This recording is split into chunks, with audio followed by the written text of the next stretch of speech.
Welcome to Drawise. Don't forget to like and subscribe. What you see here actually started out as a still image.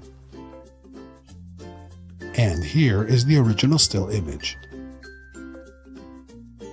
Now I added motion to the left side.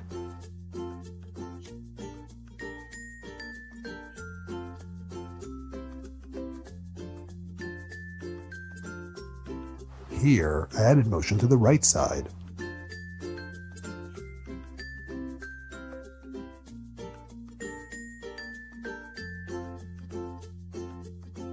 Adding some motion to the upper part.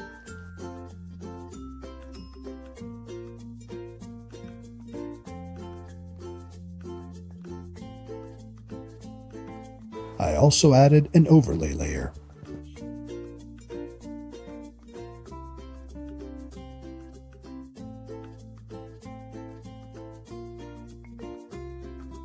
Thank you guys so much for watching, and feel free to show some support by liking, sharing, commenting, and subscribing.